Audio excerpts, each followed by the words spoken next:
When I was in college, one of my housemates was what you might call domestically challenged. He had grown up with great wealth and privilege, had household servants. He went to a private boarding school before college. So when he got to college, it was the first time he was on his own, so to speak, to figure certain things out. And one time he and I were together at a laundromat, and he had this big basket of laundry, and he was throwing it indiscriminately into the big front-loading washer. And I said, because my mother had told me what to do, it might be helpful to separate the lights from the darks, or at least take out the whites from the colors. And he said, why? I explained. Now, he had a science background. He understood. He said, oh, okay, that makes sense. He said, but there's only the one washer left. If I separate it out, this is all going to take twice as long. And he threw everything into the one washer. And some of you are not surprised to hear that when we left the laundromat, my housemate no longer had any articles of white clothing. They're all a little shade of pink. And it was interesting to me that he believed what I said, but then he didn't actually do it. Right? He believed what I said, but then he didn't follow the instructions. And I realized that's a common human experience. There are all kinds of things we believe and understand are true, but we don't always act on them, including people who identify as religious or spiritual. There's plenty of people who say, I believe God can work through us to make a better world, but then don't always engage the practices or actions to do it. Or in the United Church of Christ, a lot of God is still speaking, but then often don't listen or act on what we discern or hear. And that's a reminder, we started talking about this last week, that belief and trust aren't necessarily the same thing. That belief is about an intellectual assent to certain propositions. I believe that's true. Trust is it's a relational idea. Trust is I'm going to give myself to it. Or I'm going to open to this idea. I'm going to lean into, it's a choice, it's an action, it's a verb. And in the biblical stories, belief doesn't save or heal anybody. But trust, which is about relationship and connection, that's where the healing, saving kind of power is. And we see it in our stories today. The first one centers on this, but first I'm going to say, the heroes, so to speak, of both stories are foreigners. They're outsiders. So that's a reminder, people who are afraid of the outsider or the foreigner. God digs them, right? Can work through them and often teach the people who are the insiders. So this person, Naaman, we were talking about how ancient Hebrew, dead language, no one knows how you said these names. So you say tomato, I say tomato, you say Naaman. Anyway, but I'm going to say Naaman. Naaman, he's this military leader, and we hear that God likes him. The God of Israel likes him, even though he's a military leader with a foreign power. He's not part of God's chosen people. And however, notice this, even though God likes him, that doesn't protect him from having disease or hardship or trouble. Because we also hear that he has leprosy. And leprosy, the way it gets used in the biblical texts, it's kind of this catch-all word for what today we might distinguish a number of highly contagious skin diseases.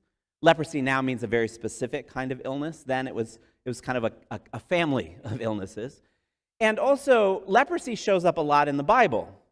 And that's not necessarily about that everyone had it or lots of people had it. It's just that leprosy is a great metaphor for the ways that dis-ease or illness also isolate us from community, also keep us from other people. So leprosy, because of its contagion, especially if you were the kind of regular average people or on the margins, you got kicked out of your community. You had to go live off somewhere else. You were basically in exile. Now, if you had some power and privilege, you found other ways around it. Naaman is in the latter category, right? He's not exiled, he's in his own household. But most people don't live in space where they can quarantine. So some of you, right, you had those things where it's like, oh, I'm COVID positive and my spouse isn't, and so I'll go over to this side of the house. In most of the ancient world, this side of the house was also like me and Daryl looking at each other, right? That is the size of the spaces people live in. That's maybe generous. So Naaman is suffering from leprosy. And so this also, though, has to be isolating in some ways or another. Maybe no one hugs him. I don't know. But there is an Israelite girl in his household who says that she believes the prophet of her people, the prophet of her God, could help Naaman. So this word gets to Naaman, and he believes it. He believes this is possible, and furthermore, he trusts that something's available for him because he acts on his belief. He makes a journey toward where Elisha, the prophet, lives. And it's not a fast journey. And also you hear there's all these chariots and horses. I mean, it's a big deal. So he's making this journey. He acts on what he hears.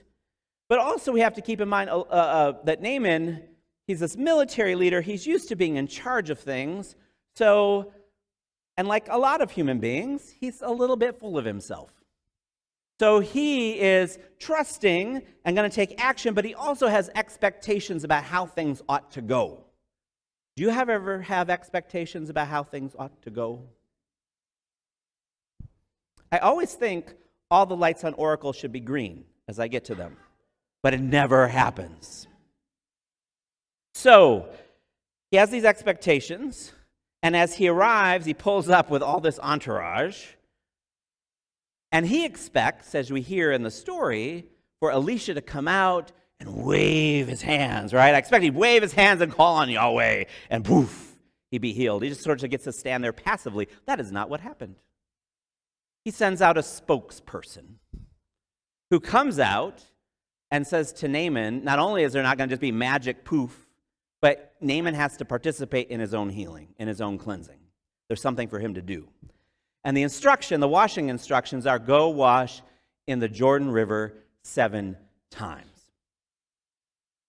And Naaman, full of himself, expecting that things ought to go a certain way, he's furious. And we hear him sort of throw a fit. The rivers where I live are way better. Why am I going to wash myself in the stinky, stupid Jordan? That's a paraphrase.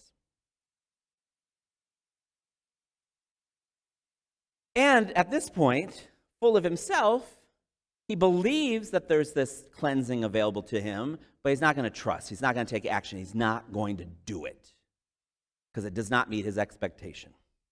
Fortunately for Naaman, he has advisors, servants who are not as full of themselves.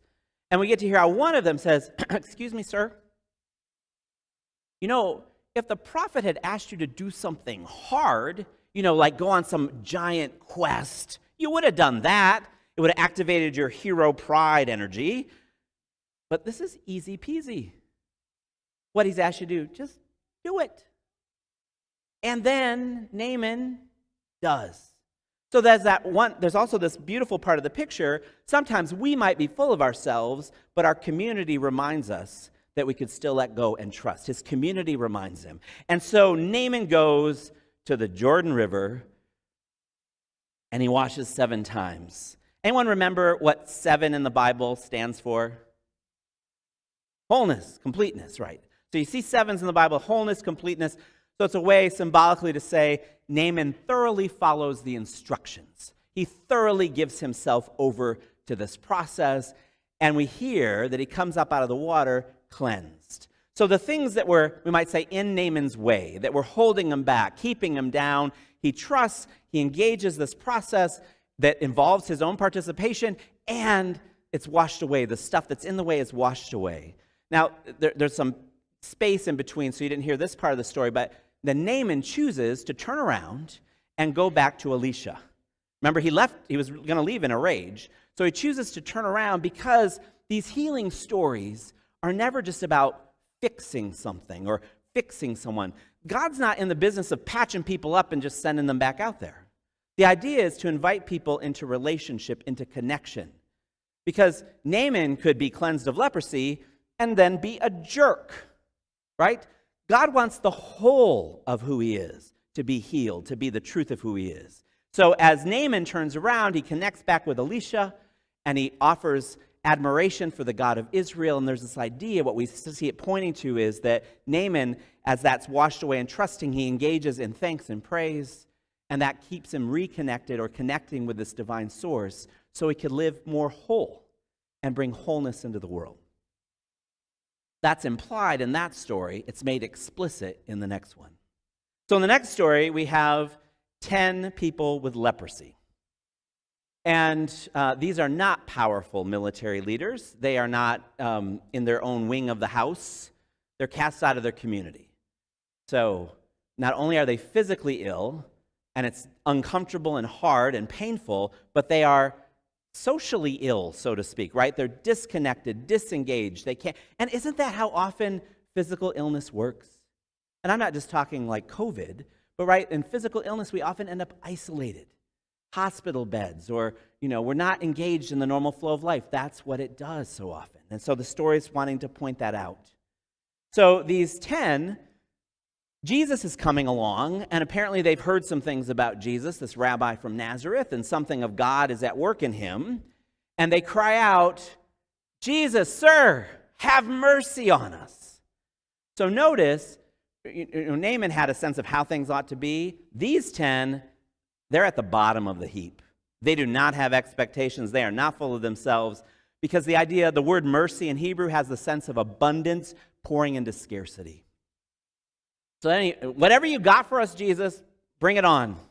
Money, look at us with compassion, heal us, whatever. Have mercy. You decide what the mercy looks like. So there's this complete openness. So they believe that Jesus could do something, and now they're acting in trust. They're just going to they're practicing this openness.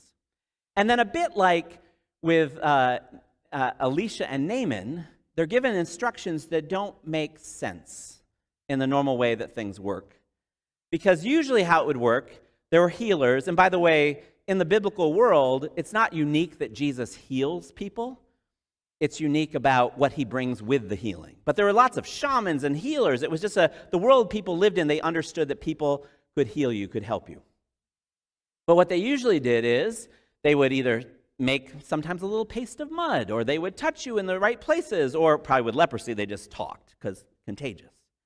But they would say some words, declare you healed, and then the last step, if you had leprosy, was you had to go show yourself to the religious authorities, who are also the civil authorities. It's the same, no separation of church and state. And they would examine you and make sure the leprosy was gone, and essentially offer you a certificate so you could rejoin the community. Right? So you had to be declared clean. So Jesus sees them, they say, "Have mercy on me," and he skips all the important parts. In the normal way of doing things, he says, just go show yourself to the priests. Now, maybe if Naaman had been part of the group, he'd be like, "Why should I show myself to the priests? And that's stupid, and you're supposed to do step 1, 2, and 3. So these people, in their place of struggle and suffering, they're just, all right, good. Off they go. They just trust Jesus. So not only do they believe he can help them, they trust, they engage in this action, and they start on their way. And then we don't know how they discern this, but they hear that they have had their leprosy cleansed. So it's a washing away as they take this action. So the thing that was holding them back, that they were stumbling over, gets washed away. But one of those lepers, ex-lepers now, one of them is a Samaritan. And some of you might remember from Sunday school classes or other teachings or sermons, the Samaritans were seen as others, outsiders. Even though they worship the same God, they honor the same commandments, they were of mixed race and therefore not pure and therefore looked down upon. So not only was this one had leprosy and on the outside, but he's also a Samaritan, so he's further on the outside. He's as outside as you can be. And this may be why he's even more wide open.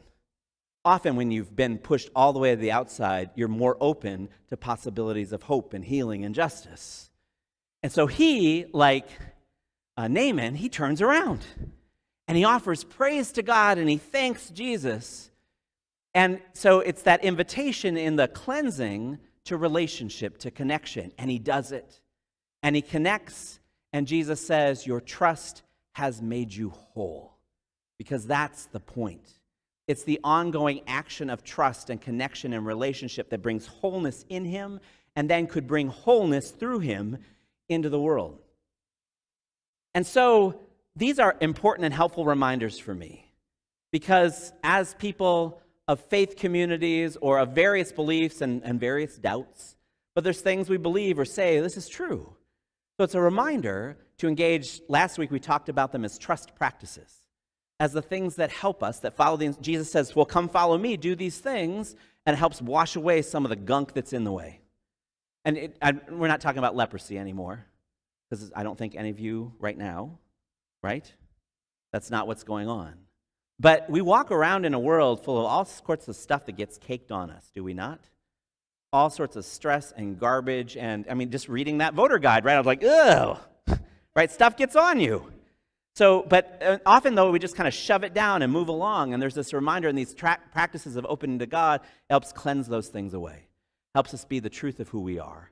But also, as we continue to offer thanks and praise, we don't just like, okay, got rid of that and move on. It's staying connected with this divine power, staying connected with the Spirit, and that in this we are made whole, and we bring more of wholeness to a world that is fragmented and fractured. So earlier this week, I came across, in some notes that I had, a story that's from a decade ago that involved a woman named Antoinette Tuff. Antoinette, at the time, was a bookkeeper in a school. And while she was working in that school as a bookkeeper, someone broke into the school, a young man with an AK-47. And she called 911 as the things were happening in the school. And one of the reasons her story gets known is that he comes into the room where she is while she's on the 911 call. And what stands out is that Antoinette talks to this young guy with complete calm and even compassion. She talks to him about her own life and struggles in family. She reminds him that he really doesn't want to do this thing that he's planning to do. And she's just calm and keeps repeating these things, and her conversation with him is literally disarming. And that you can hear this in the call. I'll put the link. There's still a recording of this call. I'll put a link in the tidings, so if you want to listen to this. But then she says, as he puts his weapon down, she says, I love you. She says, I'm proud of you. She says, we all go through some stuff. Now, of course, after this, and because the call was recorded, the media hails her as a hero. And I'll just tell you, I read and heard some interviews with her back in that time. She was having none of that. One thing first she was clear about, she said, I did not do things that are just the behaviors everyone should do in the same situation. That's not what people should take away from what I did. But what I did do is I was prayed up, and that's something we can bring into every situation. And she talked about in one of these interviews how in her church they had been learning about something they called anchoring prayer, which is a bit like, some of you are involved with centering prayer here. It's similar to that idea. But she described it, she said, the idea is you practice daily this prayer that helps you be anchored in God, and that you're anchored in that strength, you're anchored in that wisdom, you're anchored in that power, so that also when the storms come, when you're battered, you are still anchored. She said, the storm came, and I've been practicing that, so I was anchored. And I was asking God, what do you want me to do? What do you want me to say? And I knew it may have turned out differently, but I was also clear, but I'm going to do what I'm called to do. I'll do for my part. I can't help what he does. And so that's what I did. So it worked out well for all of us. But I couldn't control that. But I could choose what I did. And I came prepared. And I want to be anchored every place I go. And I share that story with you. Again, it's not prescriptive about the behaviors everyone must engage in a stressful situation. She was clear about that. It's about being prayed up. It's about engaging what we've been calling these trust practices daily, so that we are anchored, that we are centered, so that as we run into the challenges and the troubles, well, we've more and more experienced the cleansing of the gunk that gets in our way, and we have greater clarity about what we might do, what we might say, how we might live, what we might embody. Because there's trouble all around, right? Every day. And there's this reminder that trust in this way, this practice of trust, can make us whole and bring wholeness into the world. And when we do that, that's good news for everybody. Praise God. Amen.